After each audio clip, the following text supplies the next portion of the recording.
everyone, welcome to another episode of TCG Talk, back today with another video. And in today's video, we are actually doing a, user or subscriber mention video idea. Today we're going to go over some of Fi's attack actions or attack actions that you could see Fi playing. I added a couple extra ones in here that weren't Draconic or from the Uprising set, and just kind of give them a grade and see what is probably the best for Fi specifically, and kind of put it in tier list form. This was given in the Discord that we have, the Ninja Discord. If you are a Ninja player, or if you're just a Flesh and Blood player and you want to join a good Discord with a good community of people, join the Discord in the description below. We have over 100 users already in there, 100 members in there already in the first 2 weeks. So super growing, super fast, super nice. So yeah, we'll get right into it. For the 4, I didn't just do like a S, A, B, C tier or whatever. I wanted to do like auto include, right? So I have 4 here. I have auto include, which is in my opinion, no matter what type of Fi you're running, unless it's just insanely jank, these cards are going to be in there no matter what. Then we have standard, which is, it might not be in every single Fi build, but it's a pretty standard card that you're going to see in 80 and 90% of builds. Then we have situational, which it's not necessarily a bad card. It could be, or it could be it's just in a really specific type of build. And then finally, not optimal, which in my opinion, it's just you can play it, but there's other cards out there that do the same thing but better, and you probably don't want to use it, to be honest. So we'll get right into it. We got a lot of cards here. I don't want to take up too much y'all's time. The first one is belittle. So the bias in me wants to put belittle in the not optimal section, but we will put it in the situational section. I think belittle works if you put the situational section also is for saying you can put that card in the deck if your deck is somewhat built around that game plan, which belittle is that. So if you're going to put belittle in Fi, you have to completely go for that 3 or below level power attack kind of hybrid-esque build that belittle will bring you. Excuse me. Going to get blue minnows is really good for pitch. I personally don't recommend using red minnows in the deck because Fi never really wants to break the chain, and I don't want to go get a red minnow just to arsenal it. I'd rather just play the blue minnows for pitch. In my opinion, it's not the most ideal Fi card. I think people are trying to make it work when really it's honestly not the most optimal way to play Fi. But regardless, it is definitely a situational card that can be played with the right build and work well. The next card, Blaze Headlong, is a standard card. It's a 0 for 4. It has conditional go again, but its condition is a little bit easier to meet than a Lava Vein Loyalty or a Cinderskin Devotion, like these cards right here, like Cinderskin Devotion or Lava Vein Loyalty, which is on here right here. But both those cards say it has to be the second Draconic Link or higher. This just says you have to play a red card before it to give it go again, which you can play Rise from the Ashes, you can play Belittle, right? You can play Uprising. It doesn't have to be a link. So it's really nice for that. This is one of the easier conditions to meet to give go again, and it's a 0 for 4, right? So in a heavy ice meta, you could definitely see this being a really standard card. It's maybe not an auto include in every deck, but probably one of the stronger standard Fi cards. You then have Brand with Cinderskin. To me, it's an auto include. It's a 0 for 3 go again, and it allows you to play Draconic, non-Draconic attacks after it, and they gain their Draconic type, right? You can play this and then play into a Kadachi, which will now be a Draconic Chain Link. You can play Belittle after it. You can play a bunch of different things. It's just so versatile, and it's a 0 for 3 go again. So super useful for that. I think it's one of the better.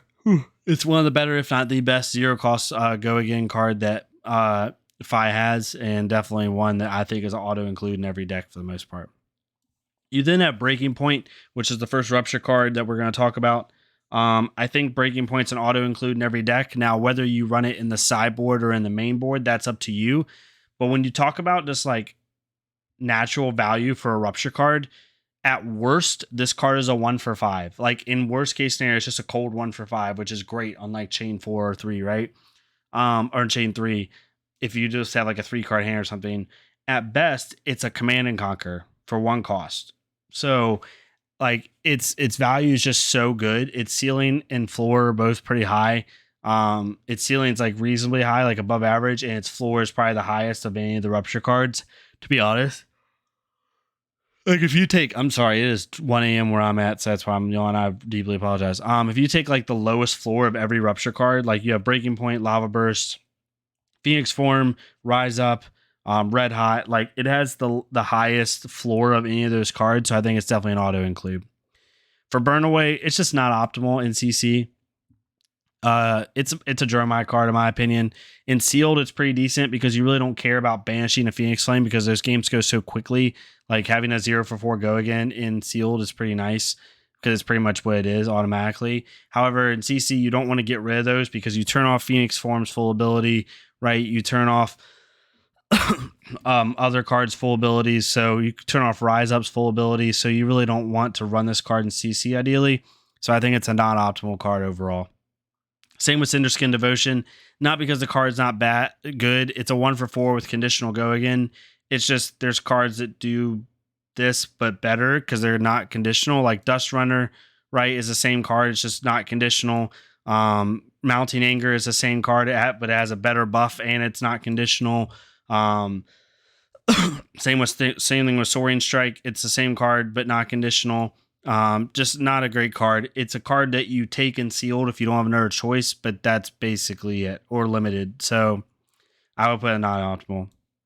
For Double Strike, I put that in the situational category. If you run like this hybrid, like not full Draconic build, and you're really trying to use Stubby Hammers really well, you're trying to use Spreading Flames really well, right? Maybe even Uprising until its fullest effect, or not Uprising, Art of War to its fullest effect, sorry, then this could be a really good card because with Art of War and like Stubbies, this is now coming in for 3 twice, so it's really nice. So definitely a situational card, just not ideal, I think, for Fi and what he wants to do, but something you could definitely run. Dust Runner is a standard card.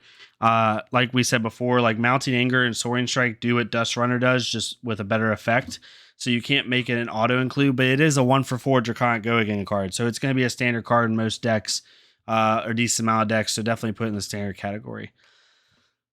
For Engulfing Flame Wave, currently this is an auto include. It's a 2-for-5 Go Again, and it has the ability to get you another card, to draw another card at any chain link technically.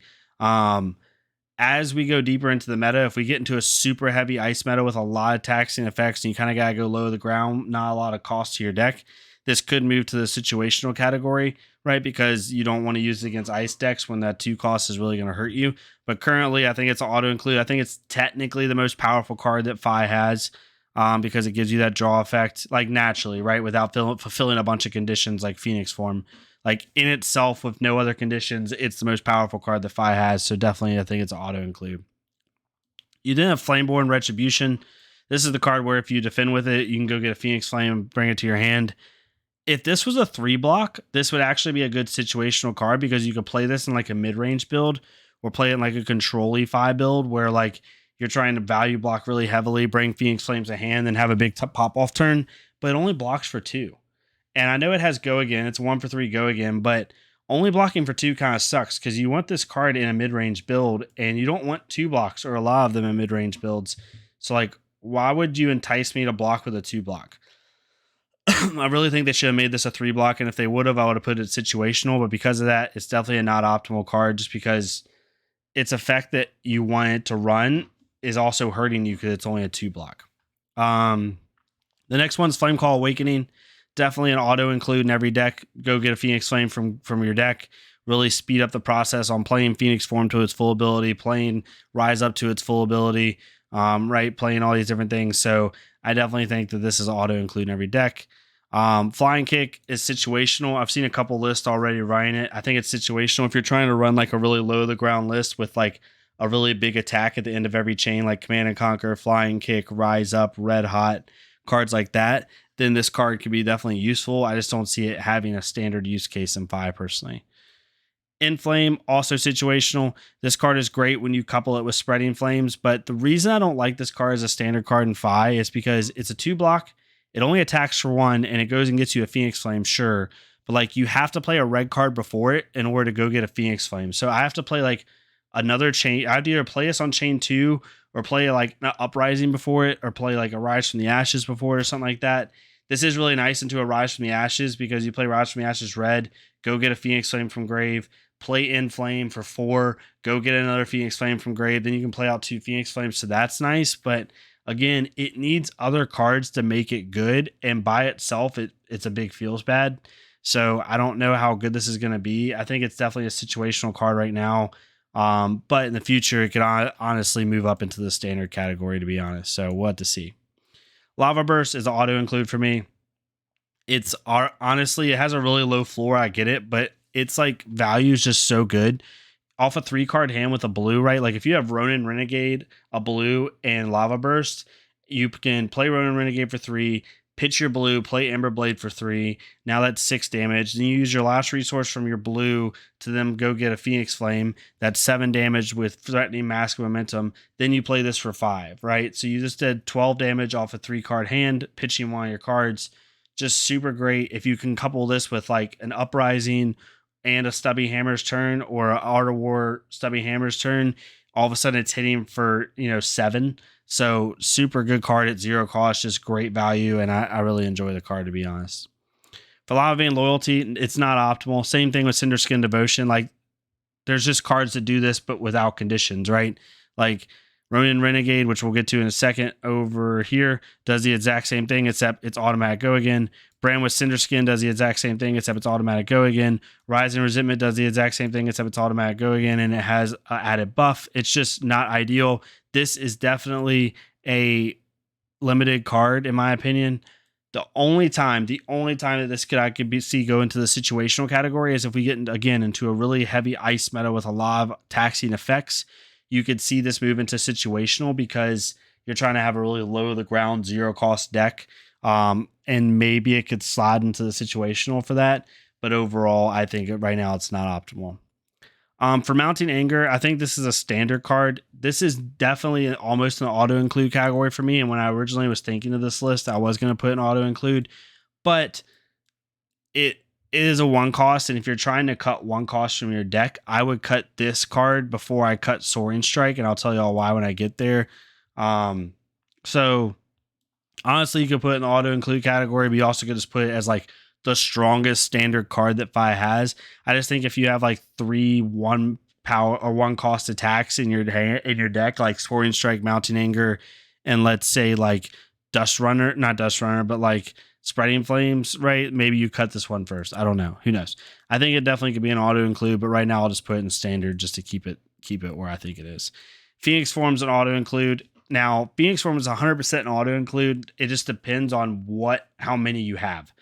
Its ceiling is too good in order to not have it, right? If you played this on a Stubby Hammer's turn, knowing you're going to go get 3 Phoenix Flames and play them out this turn, this all of a sudden is going to come in for 6 go again, on hit, draw 3 cards in Chain Link 4 or higher. Like just nuts, right? Because of that, it's an auto include. You cannot not have it in the deck. It's just too good. At worst, it's going to be a 0 for 3 go again. At best, it's at okay amount 0 for 5 go again. At best, it's 0 for 5 go again on hit, draw 3. Now, some lists I think might only run 1. Some lists might run 2. Some lists might run all 3. I've been bouncing between 2 and 3 so far, so it just depends on what you value, but I definitely think it's auto include. For Rebellious Rush, it's not optimal, only because if you're going to run a 2 cost attack, just run Engulfing Flame Wave. Don't run Rebellious Rush. I don't see a deck that would run 3 Engulfing Flame Waves and 3 Rebellious Rushes. That just wouldn't make sense to me. So for that very reason, it's not optimal. For Red Hot, this is definitely situational. I think it's a very weak situational card. This is definitely a Jeremiah card by far. But there are certain builds where you could really stack and really come in with a crazy long Chain Link followed by Red Hot, draw into Red Hot maybe, and you're dealing like 4 physical and then like 1 instance of 5 or something like that off revealing 5 red cards. It's really good against Jeremiah because you can attack her while also killing a dragon. There's definitely some situations for it that it's really good. I just think it's a really weak situational one right now, to be completely honest. Then you have Rise Up. I think this is just a standard card for Fi. It's definitely not going to be in every single deck. At worst, this is a 1 for 5 Dominate, but I think Breaking Point has a better effect personally. I don't think the Dominate is as crazy as you want it to be. If you can couple this with like a Soaring Strike, it's really nice. Playing Soaring Strike, banish your Rise Up on Chain Link 2, then Rise Up all of a sudden is like 1 for 7 go again, which would be really nice. But overall, it just doesn't quite have the effect that Breaking Point has. So I think that for that reason, it's definitely just a really, really, really good standard 5 card. Rising Resentment to me is an auto include. This card and Soaring Strike are just straight gas. You play this on Chainlink 1, and you can banish a Lava Burst, or not a Lava. We play this on Chainlink 2. Sorry, I'm thinking of Soaring Strike. You banish this on Chainlink 2, play this on Chainlink 2, and it hits. You now can banish a Mounting Anger and play it for free. You can banish a Rise Up and play it for free. You can banish a Breaking Point and play it for free later in the turn. All these different, any one cost card, right? The ideal thing is you play this on Chainlink 2, it hits, and then you go and banish a one cost card and play it for free that turn. So just super nice. Ronin Renegade for me is a standard card. It's a 0 for 3 go again. The only reason it's not an auto include is because Brand with Cinderclaw does the same thing, just has a better effect. So because of that, it's definitely just a standard card. Next one is Searing Touch. To me, this is not optimal. There might be situations where it's situational, but only dealing another instance of 2 damage, like I guess that's good for like some Dromai dragons and Dromai like Ashwings. Or maybe there's certain times where like dealing an instance of 2 damage could end you the game. But compared to the other Rupture cards, it's just not as good to me. And because of that, it's in the not optimal. It's not a non optimal because it's a bad card, because it's still technically a 1 for 5. But it just doesn't quite have the good abilities that like Breaking Point has, that Phoenix Form has, right? That Rise Up has. Like, I just wouldn't put it as high as those. And because of that, it's not optimal because you only can run so many Rupture cards in your deck. For Snatch, this is definitely a standard card, I think.